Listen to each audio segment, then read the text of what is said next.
Hello and welcome to another edition of World Talks here on TVP World. I'm your host Benjamin Lee, and please join me and my guests on this next interview. At the European Council, tensions are mounting over Viktor Orbán's continued veto of a €90 billion EU support package for Ukraine, despite Hungary being exempt from contributing.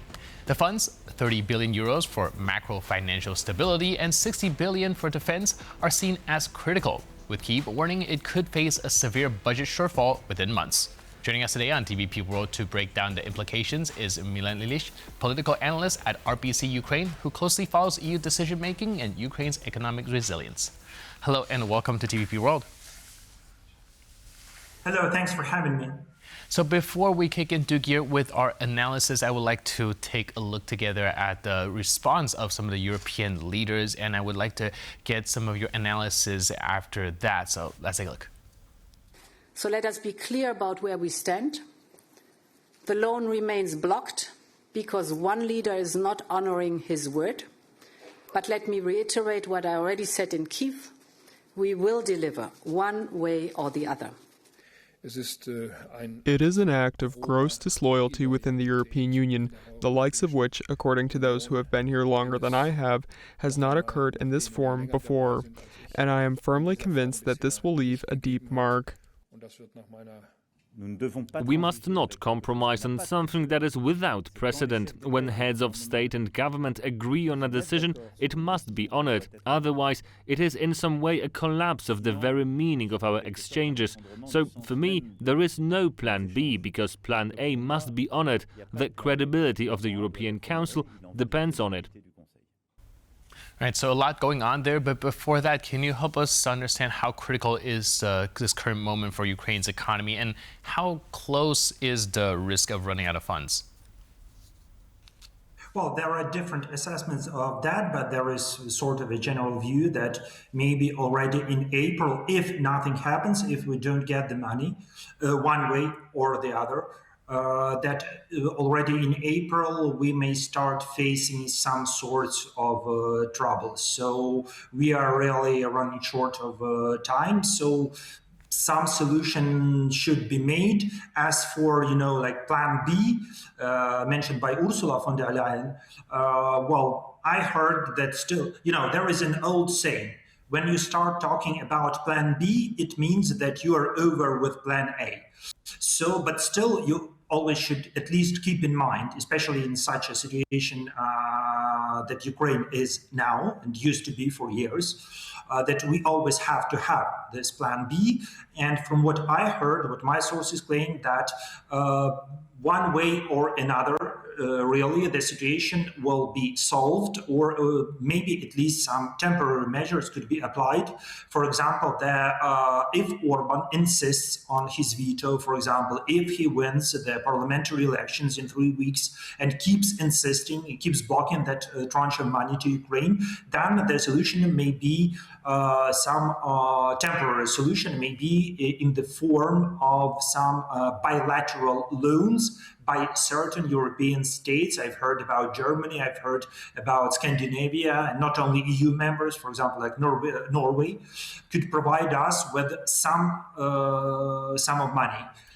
Well, less than 30 billion, because I believe that last week or the week before that, the Politico outlet published information that their sources said that maybe that plan B will be about 30 billion of euros to Ukraine in the form of these bilateral loans. My sources say that this is way too much, that the overall amount of money will be way lower, way smaller, but still it may be enough for us to survive for several months on, something like that.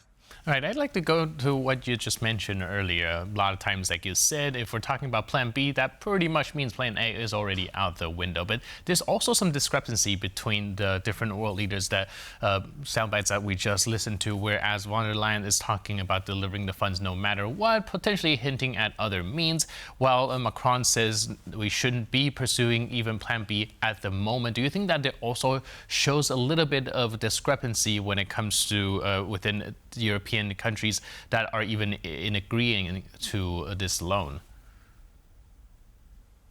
Well, I think that many European leaders thought that maybe at this European Council that took place yesterday, that they would be able to somehow persuade Viktor Orbán to lift his veto, and there were some very optimistic comments, for example, from one of the spokespersons of the Commission that, taking into account that some movement around the Druzhba pipeline has already started. The experts are more or less here. Some plans are discussed. So Orban cannot say that nothing is going on, so he keeps blocking, that something is already done. So maybe some European leaders thought that this could be enough for Orban at least to lift this veto for this major loan. Maybe they thought, but it turned out absolutely differently after that an hour and a half long discussion. And also, I've read some comments, for example, if I'm not mistaken, from the Prime Minister of Sweden, that he said that he has never seen such sort of a criticism of a pressure happening behind the closed doors of the European Council, that the one that was applied yesterday to Viktor Orban, but to no result, as we all know now. Right, like I mentioned, a lot of European leaders actually came into this being quite optimistic for a lot of reasons. One, which you mentioned, things are moving along when it comes to the Druzhba pipeline issue. And there's also this point where Hungary is exempt from financing the package. So what explains the strength of this opposition? Why is Orban so adamant on blocking this fund? It's all about the elections. 100% about the elections. The elections will take place on the 12th of April, so 3 weeks plus a couple of days. And the polls show that now he is well behind his main rival, Petr Magyar. And also Ukraine has become a really number one, number two, and number three issue in Orban's parliamentary campaign. It's all about Ukraine. If you look at the streets of Budapest, you could think that Volodymyr Zelensky is one of the top candidates because you can see his face, our president's face, literally everywhere.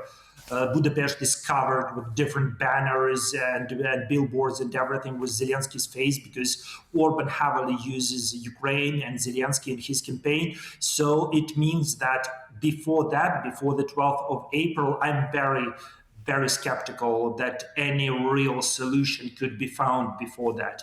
After the election, and basically in both cases, even if Orban wins and if he loses, I think that after the election, some solution may be found, but not before then, because the stakes are too high for Orban. He really risks losing his power after some 16 or something years in office. Consecutive years in office, he risks losing his power. So the stakes are insanely high for him, and he will do or not do everything that he's able to.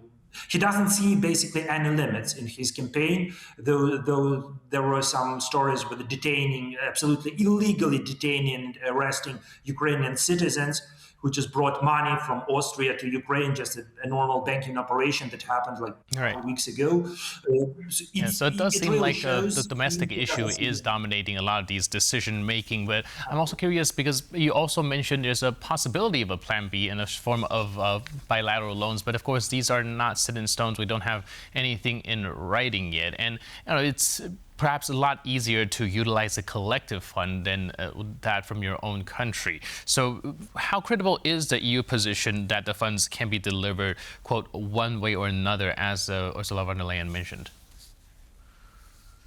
Well, in some, middle-term perspective or long-term perspective, surely the delivery of this really huge sum of money, because 90 billion euros is a huge sum of money, even for war-torn Ukraine, even for us with all our expenditures on army and everything. This is quite a sum of money, really. This will be enough for really a long period of time. So I think that in some middle-term perspective, especially in some long-term perspective, I think that some form of the solution will be found, but these bilateral loans may be crucial and may be really badly needed for us to survive in short-term perspective, because you need money, especially on army 24/7.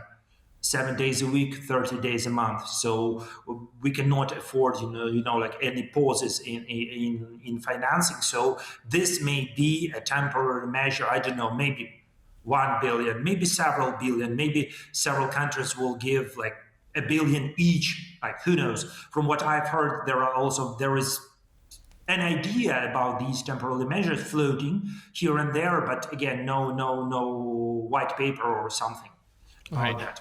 Now, one thing I'm also curious about with the renewed signals about talks involving the United States, do you think that this financial uncertainty would somehow intersect with the diplomatic track? Well, from what I see from my perspective from Kyiv, as of now, the United States really don't show a lot of interest in any peace deals because they have refocused all their attention to Iran for obvious reasons. Yeah, we're going to have another round of negotiations, but those will be bilateral between us and Americans. No Russians involved in that. But generally, from what I understand and how I see the situation is that Donald Trump is absolutely immersed into Iranian affairs. It takes like 100% of his time. So he doesn't think about Ukraine and especially our like financial troubles or something. I believe this is very far away from him. All right. Thank you so much for your input and insight. We'll have to see how this develops. But in the meantime, thank you so much for being with us on TVP World. Thank you. Thank you. Bye-bye. And thank you for tuning into this edition of World Talks. But for more news, update, and commentary, please stay tuned to TVP World.